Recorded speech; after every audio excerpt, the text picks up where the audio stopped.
And joining us now is Democratic Congressman Representative Raja Krishnamoorthi of Illinois. He is one of the lawmakers who wrote a letter and is a member of the House Intelligence Committee. Congressman, it's a pleasure to see you. First, how do you expect today's votes to go?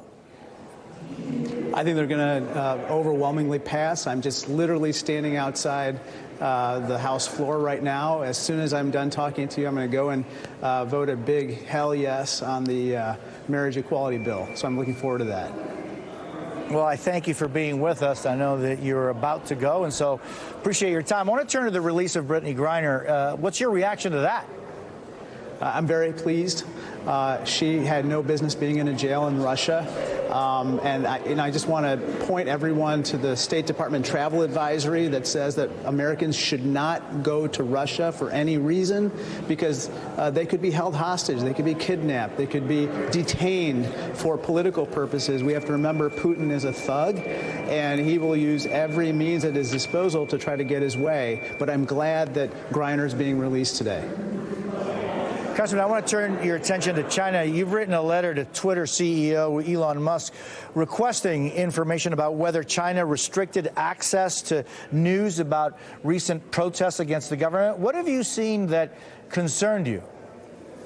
So this letter that Adam Schiff, Jackie Spear, and I wrote to Elon Musk stems from the fact that what the Chinese Communist Party has done is bury posts on Twitter that people are looking for to learn more about the protests against the Chinese government in a blizzard of irrelevant posts, pornographic posts, and other posts so that people can't find the information they're looking for.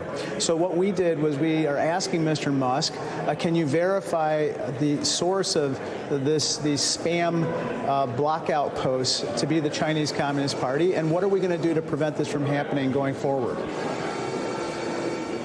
Congressman, it seems as though, and not just during these latest series of protests in China, but we saw, for example, July 11th in Cuba, where the Chinese government that controls communications and the Wi-Fi system in Cuba was able to stifle communications between people to talk about these issues. It seems as though there are a lot of American companies that work with, let's say, the Chinese regime when the Chinese regime wants something done.